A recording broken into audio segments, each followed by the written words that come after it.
In this video, I organized my entire Lego collection, as well as anything else in my room relating to Lego Beyblades. What used to look like this, now looks like this. But before I go over all the parts, I just want to show you.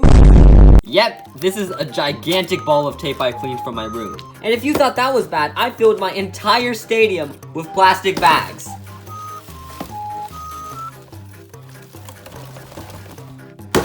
There's just so many of them. This cleaning took so long, so please, if you haven't already, make sure to subscribe. It's free, unlike the Legos in my room.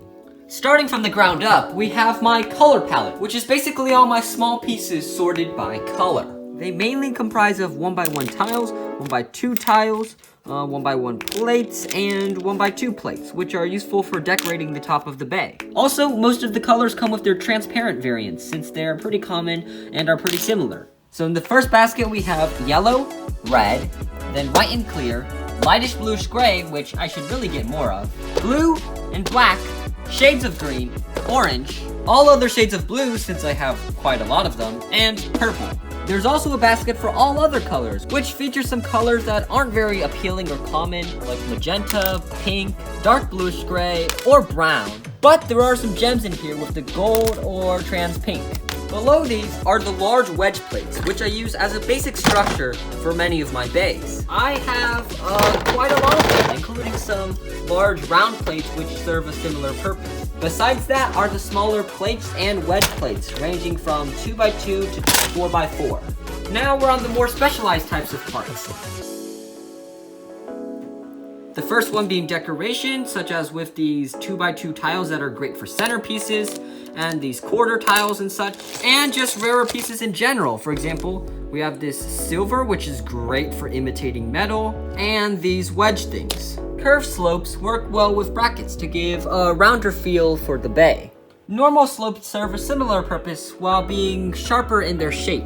Long plates is pretty self-explanatory, just 1x3 plates or longer. As for tiles, both the long and modified tiles are grouped into one bucket, with the modified tiles being great at forming some unconventional shapes. Plate modified clips, bar arm, and tooth lumps together a bunch of things you can use to diversify the shape of your bay to something out of the ordinary. Circles are circular objects from a size of 2x2 to 4x4, most often plates and boat studs.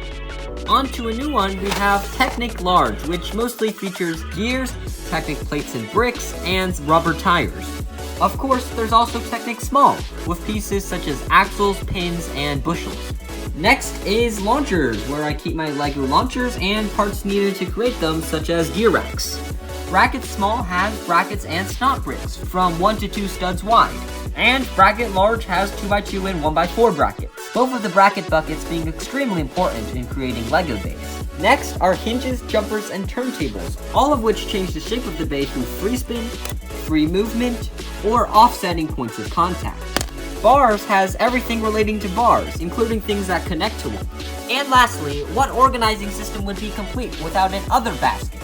It contains some parts that wouldn't fit into the other categories and might be useful in the future. This first level contains parts that are good candidates for drivers, so I don't have to make them all at one time.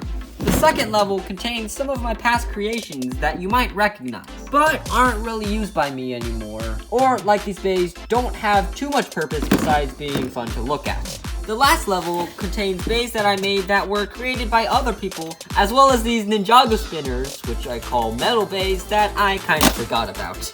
In this drawer are things I use to create Lego Beyblades that aren't Lego. Here I have a big bucket of metal that I use, and I am not sorting that, but there are some specific pieces that I have sorted because they're pretty helpful. These are the basic nuts and washers that serve as small weights on the bay, and I highly recommend this nut and washer kit as a starting point to put metal on your bays. In the other box are more diverse types of metal with like nuts that have a sphere and a circle, these bars, just the end of a screw, and some really small nuts. On the other side here, we have some metal rings, my trusty dusty tape, some super glue, extra tape in case I need it. Super hold is the one I use. Rubber bands for their elasticity, and I'll probably get some putty to add too. Then my scale. And lastly, let's not forget about the coins. So that's pretty much it for all the small parts, and the rest of it is on this table. I have all my bays in a big bucket, which I really should sort sometime, and some organized weights, frames, and drivers as spare parts. Thanks so much for watching, and thanks for 20,000 subscribers, making me the largest Lego Beyblade channel on YouTube. Organizing my Legos and everything else in my room was a really long process, but it really goes to show my commitment to this channel going forward. See you next time. Legobeyz out.